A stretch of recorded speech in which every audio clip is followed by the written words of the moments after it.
नारायणपुर से अगली खबर, जहां सुरक्षा बलों और जवानों ने एक बार फिर से नक्सलियों के मंसूबों पर पानी फेर दिया। गश्त के दौरान कोहका मेटा थाना क्षेत्र में जवानों ने 4 आईईडी बरामद किया। बड़ी खबर है नारायणपुर से, जहां सुरक्षा बलों और जवानों ने एक बार फिर से नक्सलियों के मंसूबे पर पानी फेर दिया। गश्त के दौरान कोहका मेटा थाना क्षेत्र में जवानों ने 4 आईईडी बरामद किया और इसे नष्ट किया गया। देखिए तस्वीर आपके सामने, जिस दौरान आईडी को बरामद करने के बाद इन्हें नष्ट करने की जो प्रक्रिया है वो पूरी की गई और नक्सलियों के मंसूबों पर एक बार फिर से पानी फेर दिया गया। और इस तरह के आईडीज जो देखने को मिलते हैं काफी डरावने और भयानक। हालांकि जिस मंशा से इसे लगाया गया था उस मंशा को तो वो पूरा नहीं कर पाए। जवानों की सतर्कता के चलते, सूझबूझ के चलते इसे आइडेंटिफाई कर लिया गया, पहचान लिया गया और इसे ध्वस्त कर दिया गया। मौके पर ही 4 आईडीज लगाए गए थे यहाँ पर सुरक्षा बलों को निशाना बनाने के लिए। चूंकि लगातार जो गश्त सुरक्षा बलों की जारी है उससे नक्सलियों को काफी परेशानी हो रही है। काली कमाई के धन कुबेर सौरभ शर्मा केस में सबसे बड़ा खुलासा हुआ है। दरअसल सौरभ शर्मा की डायरी के पेज सामने आए हैं और वसूली से जुड़ी डायरी की वो लिखावट अब ये बता रही है कि आखिर कहां कहां क्या क्या हो रहा था। दरअसल 38 चेक पोस्ट्स की वसूली का इसमें जिक्र किया गया और हिसाब किताब पूरा का पूरा ज्यों का त्यों सामने आ गया। डायरी में टेबल फॉर्मेट में वसूली का हिसाब किताब लिखा गया और टीएमटीसी जैसे कोड वर्ड हैं। डायरी से खुलासा हो रहा है कि सौरभ ही ठेके पर चेक पोस्टों को चलाता था और अब डायरी को लेकर आरटीआई कार्यकर्ता ने पीएम और सीएम से शिकायत भी की है। दरअसल आरटीआई कार्यकर्ताओं की माने तो सौरभ के कार्यकाल यानी 81 महीनों में 1000 करोड़ से ज्यादा की वसूली हुई है। सौरभ शर्मा की गैंग का एक सदस्य है परिवहन निरीक्षक दशरथ प्रसाद पटेल, जो वर्तमान में रिटायर्ड हो गया है। उसके वर्ष 2020 और 2021 के हमको डायरी के पन्ने मिले हैं, जिसमें ट्रांसपोर्ट मंत्री और ट्रांसपोर्ट कमिश्नर के लिए अवैध वसूली होती थी, जो लाखों करोड़ों रुपए में होती थी। सौरभ शर्मा का जो कार्यकाल है 81 महीने का, उसमें लगभग 1012.5 करोड़ रुपए की वसूली हुई है, लगभग 1000 करोड़ रुपए।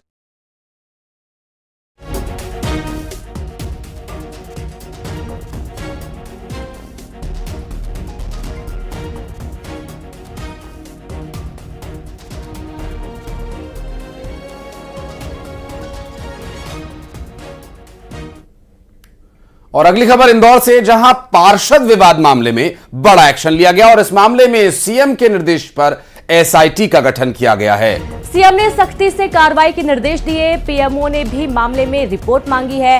पार्षद जीतू यादव को बीजेपी कर चुकी है निष्कासित। बड़ी खबर आपको दे रहे हैं, इंदौर पार्षद विवाद मामले में बड़ा एक्शन लिया गया, जहां मामले में सीएम के निर्देश पर एसआईटी का गठन हुआ है। सीएम ने सख्ती से कार्रवाई के निर्देश दिए तो वहीं पीएमओ ने भी मामले में रिपोर्ट मांगी है। दरअसल सीएम के निर्देश पर एसआईटी का गठन किया गया और पार्षद जीतू यादव को बीजेपी निष्कासित कर चुकी है।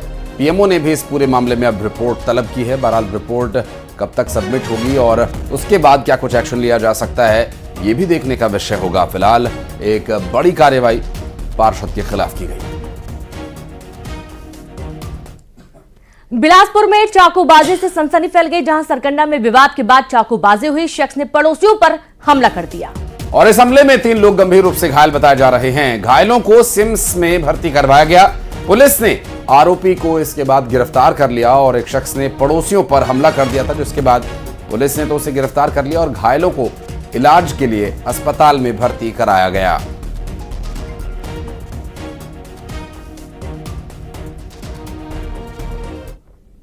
और रायपुर में निर्माणाधीन बिल्डिंग का एक हिस्सा गिर गया। वीआईपी रोड पर तेलीबांधा इलाके में यह हादसा पेश आया है। 2 मजदूरों की मौत हो गई, 8 मजदूरों का रेस्क्यू किया गया, जिनमें 3 की हालत काफी गंभीर है और अस्पताल में इलाज जारी है। कलेक्टर ने कहा कि दोषियों पर कार्रवाई होगी। सीएम ने हादसे पर दुख भी जताया है और ये 5 तस्वीरें आपके टीवी स्क्रीन पर, जब बिल्डिंग का हिस्सा गिरा। वहीं दूसरी तरफ ये बिल्डिंग गिरने के बाद मौके पर रेस्क्यू टीम मौके पर पहुंची और 8 मजदूरों को बचाया जा सका। 2 मजदूरों की दर्दनाक मौत हो गई, तो वहीं वीआईपी रोड पर यह हादसा हुआ है। और इससे जुड़ी 5 तस्वीरें आपको दिखा रहे हैं। हालांकि दोषियों पर कार्यवाही किए जाने की बात कलेक्टर के द्वारा जरूर कही गई है और 8 मजदूरों को बचा लिया गया। ये भी एक गनीमत की बात कही जा सकती है। तो वहीं मुंगेली आयरन प्लांट हादसे पर बड़ा अपडेट सामने आया है। हादसे में 2 मृतकों के परिजनों को आर्थिक मदद दी गई है। दरअसल दोनों मृतकों के परिजनों को 23 लाख रुपए का मुआवजा दिया गया।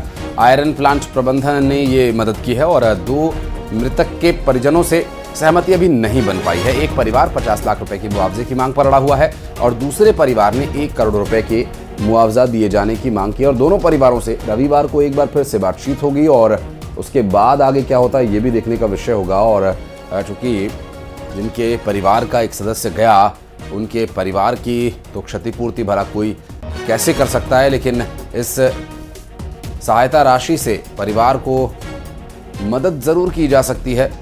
लेकिन ये दुर्भाग्यपूर्ण हादसा हुआ और इसके बाद अब जो लोग इसमें मारे गए उनके परिवार वालों से बातचीत का सिलसिला अभी जारी है। और खबर सीजीपीएससी गड़बड़ी से जुड़ी हुई है, जहां नितेश सोनवानी ललित गणवीर को अब गिरफ्तार कर लिया गया है। सीबीआई ने दोनों को गिरफ्तार किया है। नितेश पूर्व चेयरमैन टामन सिंह के भतीजे हैं। ललित गणवीर पूर्व डिप्टी एग्जाम कंट्रोलर हैं और सीबीआई ने दोनों को कोर्ट में पेश किया। बड़ी खबर है, जहां सीजीपीएससी गड़बड़ी से जुड़ी ये बड़ी जानकारी। नितेश सोनवानी ललित गणवीर को गिरफ्तार किया गया। सीबीआई ने दोनों को गिरफ्तार कर लिया है। नितेश पूर्व चेयरमैन टामन सिंह के भतीजे बताए जा रहे हैं, तो वहीं ललित गणवीर पूर्व डिप्टी एग्जाम कंट्रोलर हैं। सीबीआई ने दोनों को कोर्ट में पेश किया है और सीबीआई के द्वारा इस कार्रवाई को अंजाम दिया गया और अभी देखना होगा कि इसमें क्या कुछ तथ्य और आगे आने वाले समय में सामने आते हैं। नितेश जो कि पूर्व चेयरमैन है, सीजीपीएससी गड़बड़ी मामले में गिरफ्तारी हुई और अब इस पूरे मामले में इंतजार है कुछ और लोगों की गिरफ्तारी का, क्योंकि जो गिरफ्तारियां हुई हैं उनसे पूछताछ में कुछ और साक्ष्य, कुछ और लोगों को चिन्हित किया जा सकता है। सीबीआई ने फिलहाल दोनों को गिरफ्तार कर लिया है। तो वहीं सूरजपुर में ट्रिपल मर्डर केस में अब तक इस मामले में 23 आरोपियों को पुलिस ने गिरफ्तार कर लिया है। दरअसल जमीन विवाद को लेकर 3 लोगों की हत्या कर दी गई थी। पत्रकार के माता, पिता और भाई को बेरहमी से उसी खेत में मार दिया गया था जिस खेत को लेकर यह पूरा विवाद शुरू हुआ था। खड़गवां पुलिस चौकी के जगन्नाथपुर का यह पूरा मामला है।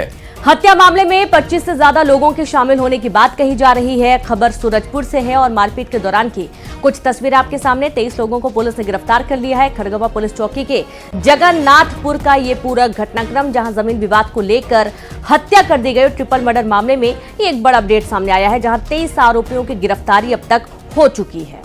और जो वीडियो सामने आया ये उसी दौरान का वीडियो बताया जा रहा है जब ये पूरा विवाद हुआ था और ये जमीन जिसे कोर्ट ने फैसला सुनाते हुए मृतकों के पक्ष में फैसला दिया था और उसके बाद जब ये इस